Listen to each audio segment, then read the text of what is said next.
Quando eu me deparei com a escrita, né, a literatura, os livros do Ian Fosse, e li o primeiro, que foi a Alice, lançado pela editora Companhia das Letras, me incomodou bastante.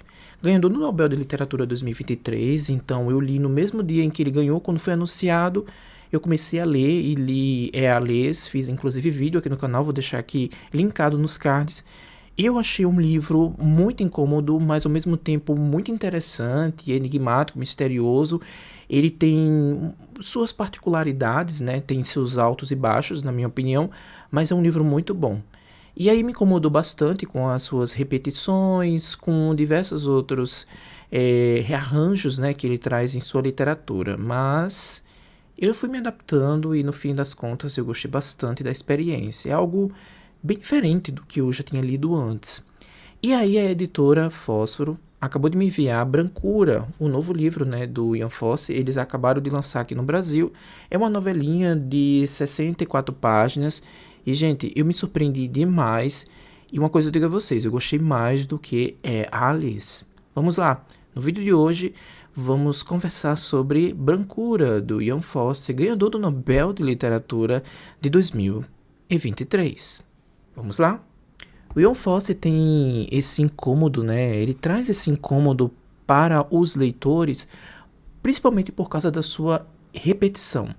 Eu digo isso porque eu vi muito disso em Alice. E aí, quando eu comecei a ler Brancura, me perguntaram, Christian, e a repetição? Ele repete muito em Brancura, nesse livro? Sim, eu acho que é uma da característica dele, né? O formato que ele escreve, inclusive dizem que é um dos formatos, né, da forma da escrita dos noruegueses, sobretudo um estilo do passado.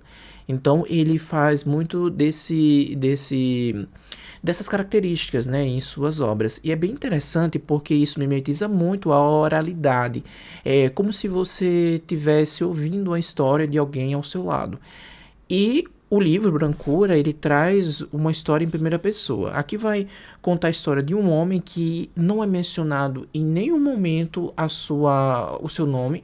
Ele sai sem destino, nas rodovias, e vai pegando a direita, pega a esquerda.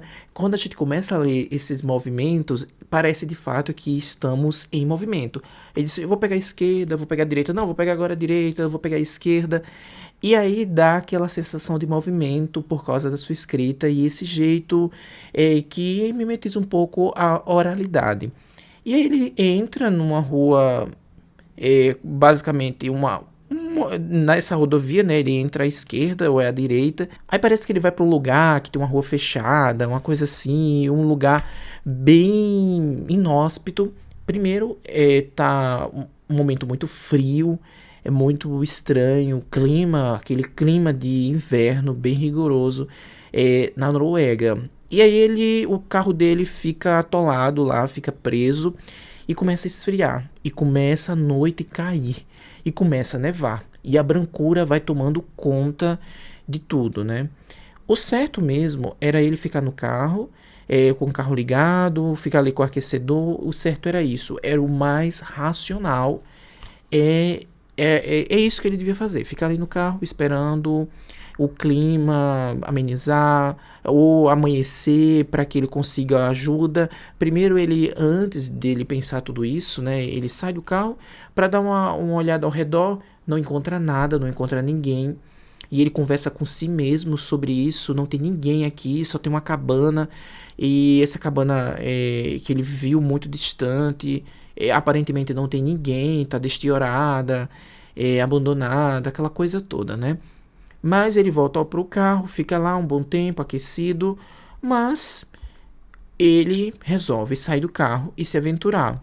Primeiro porque ele vê uma espécie de trilha e ele bota na cabeça que aquela trilha vai dar em algum lugar e vai dar em algum lugar onde tenham pessoas, porque ele diz, na teoria dele, que onde há trilha, há pessoas.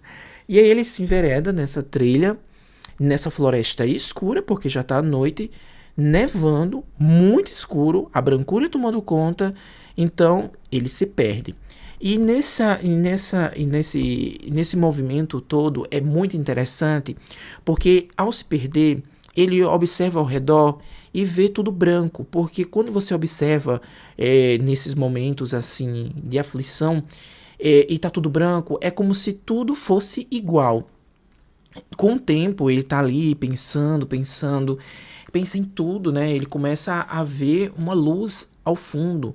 E nessa luz parece que tem uma silhueta de alguém. Eu não vou falar quem é, porque aqui ele vai descrever muito bem as coisas que ele tá pensando. E aí ele vai pensar sobre essa pessoa, essa silhueta.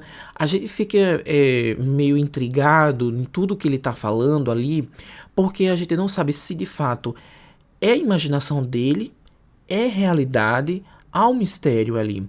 Uma coisa que me veio muito à mente porque quando ele começa a discorrer, né, a argumentar sobre essa silhueta, quem são aquelas pessoas, se de fato é uma pessoa em si, aquela luz branca, aquela brancura, né, que chega ofusca seus olhos, ele fica pensando na família, nele mesmo.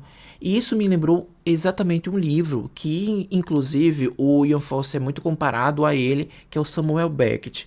O livro que eu li no passado, né, faz muito tempo, do Samuel, é Malone Morre, que é excelente. E Malone está ali no seu quarto, preso, e aí ele fica discorrendo também sobre a vida, ele fica pensando na morte, ele fica pensando, faz como se fosse uma retrospectiva da sua própria vida. E em Brancura eu vejo também isso, né? E ele faz essas repetições, e as repetições que ele traz aqui dá uma sensação de claustrofobia que eu nunca tinha visto em nenhum outro livro. Me deu essa sensação. E o que eu achei interessante é porque, como ele argumenta que é tudo branco, tem essa luz que está ofuscando os olhos dele, e aí ele repete quem é, quem é. E aí outra coisa que eu acho que quem leu já o livro é a Alice do Ian Fosse, ele diz assim, e ele disse, e ela disse, nessa questão do diálogo, porque ele traz essas questões do diálogo muito, de forma muito incisiva em seus livros, né? Isso tem em Alês, tem aqui em Brancura, eu creio que tem em outros. Aí ele diz assim, mas ela disse, mas eu disse, mas fulano disse, mas há uma repetição dele dizer de quem é o interlocutor, de quem está falando. Ele não coloca ali travessões para a gente estar acompanhando. Ele bota essas pessoas ali como uma questão de ênfase. Ele disse, mas ela disse, mas eu disse, mas ela disse, mas eu disse. Em alguns momentos se torna um pouco cansativo. Isso eu senti em Alice aqui também. Mas, por outro lado, eu acho brilhante quando ele faz das repetições das sentenças, sentenças completas, frases completas, que ele repete, eu estou perdido, aí em algum momento depois, não muito longe da sentença que ele disse, aí ele disse, eu estou perdido, e aí ele vai repetindo várias vezes que está perdido, que não sabe onde está, e aí nesse momento todo, como ele descreve o lugar onde ele está, todo branco, muito frio, ele está sentindo frio, fome, medo, e nessa repetição, duas coisas que eu senti, eu acho que ele mimetiza muito bem nisso, é o medo e essa questão da sensação de claustrofobia. Eu não sei se vocês já se perderam em alguma vez na vida, mas essa questão de se perder em algum lugar, sobretudo em lugares onde os padrões são muito iguais, um momento assim, sei lá, um exemplo melhor, numa biblioteca muito grande, num lugar muito grande, um lugar muito cheio de prédios, uma repartição pública onde tudo é muito igual, dentro de um hospital. E aí você olha em todos os lugares, aquelas paredes dos hospitais, tudo branco, tudo igual, então dá uma sensação de claustrofobia. E aí ele faz essas repetições e isso mimetiza muito bem, né? Esse momento de se perder ali, de claustrofobia, de medo, de angústia.